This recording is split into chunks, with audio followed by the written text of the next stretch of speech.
Dans cette vidéo, rando jusqu'au sommet du Morro da Urca, les vues depuis le pain de sucre et les merveilles du jardin botanique incluant un singe hurlant sautant de branche en branche.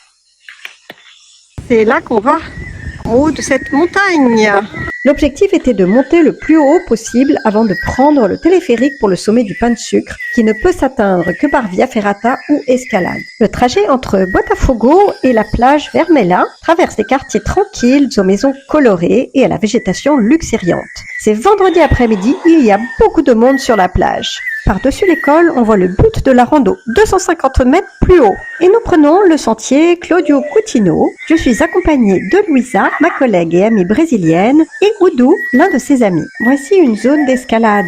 Cette roche offre une excellente adhérence et c'est du gneiss. Le gneiss constitue l'ossature géologique de presque toutes les montagnes autour de Rio, formées il y a environ 600 millions d'années.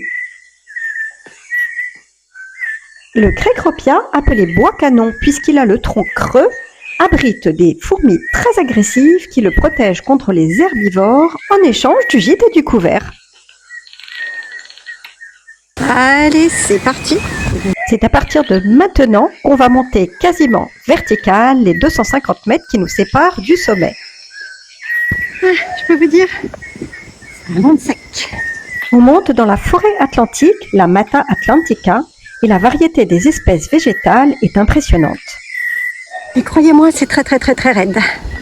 Hi Louisa, hi Edu. Is it steep or is it not steep? It's steep. Le paysage se dévoile dans une trouée d'arbres. Et une petite plateforme permet de souffler tout en admirant le magnifique paysage.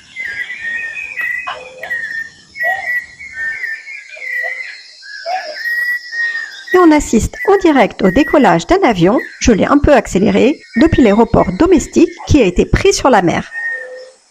Et voilà le sommet de Morro da Urca. Et on voit bien toutes les montagnes, les morros en gneiss. Elles semblent très lisses, c'est le fruit de l'érosion tropicale. La roche est très dure, mais elle a tendance à se détacher par plaques, créant ainsi les dômes arrondis autour de Rio. Cette cabine date du premier téléphérique, qui a été mis en service en 1912. Elle a transporté des passagers pendant 60 ans. Le téléphérique pour monter au pain de sucre a été le 3e téléphérique au monde à être construit, après le transborder de San Sebastián en Espagne en 1907 et l'ascenseur du Wetterhorn à Grindelwald en Suisse en 1908. Encore un avion qui décolle devant un magnifique cumulonimbus. Et c'est le moment de prendre le téléphérique pour monter sur ce bout de rocher mythique.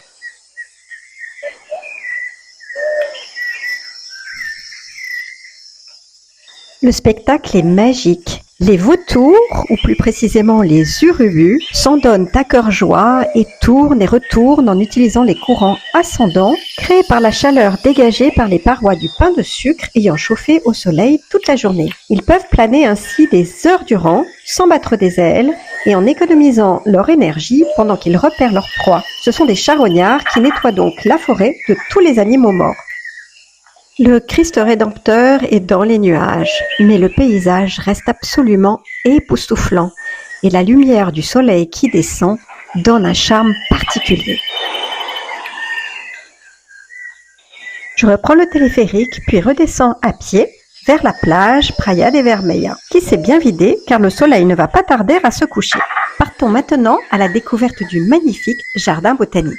Démarrons avec l'arbre Bois Brésil ou Pau Brasil, qui a donné son nom au Brésil. Les explorateurs portugais l'appelaient ainsi à cause de la couleur rouge braise de sa résine, brasa en portugais. L'eucalyptus arc-en-ciel est originaire d'Asie du Sud-Est. C'est le seul eucalyptus capable de vivre dans les forêts tropicales humides. Il peut mesurer jusqu'à 75 mètres de haut. Le fromager, le géant de l'Amazonie, appelé l'échelle du ciel. Ses racines tabulaires servent à le stabiliser dans ces sols peu profonds. Il s'appelle aussi capoquier car ses fruits contiennent une fibre végétale cotonneuse appelée le capoc. C'est le jaca, le fruit du jacquier. C'est le plus gros fruit du monde. Il peut peser jusqu'à 40 kilos. Il pousse directement sur le tronc. C'est un califlori. Sa chair est très appréciée des Brésiliens, cuite ou crue. Le Cecropia bois canon, beaucoup plus imposant que ce qu'on a vu en montant au pain de sucre. Magnifique allée bordée de manguiers très âgés, mais qui produisent toujours des mangues. Ils sont originaires d'Inde, mais se sont parfaitement adaptés au climat brésilien. Au fil des années, l'écorce devient très rugueuse et se couvre de mousse et de plantes épiphytes comme les bromélias. On aperçoit de temps en temps entre les arbres le Christ rédempteur qui veille sur la ville.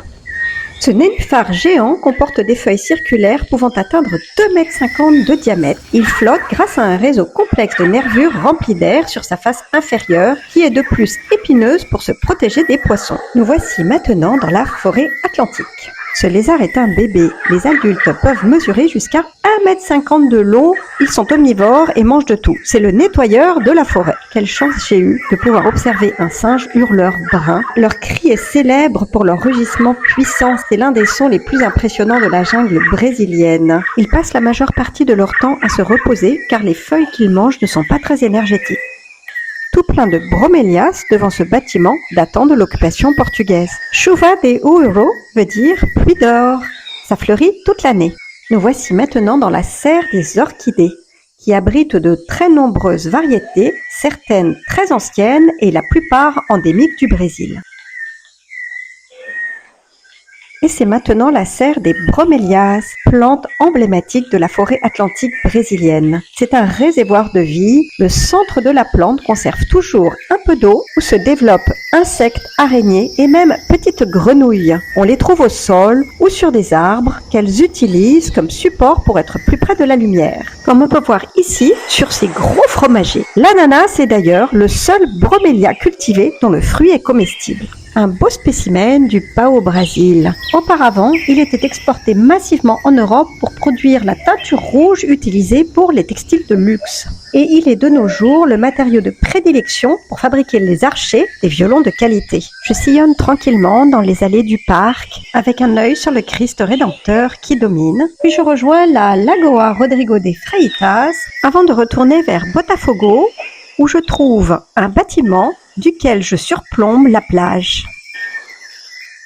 Et c'est ainsi que se termine cette vidéo avec un magnifique lever de soleil sur le pain de sucre.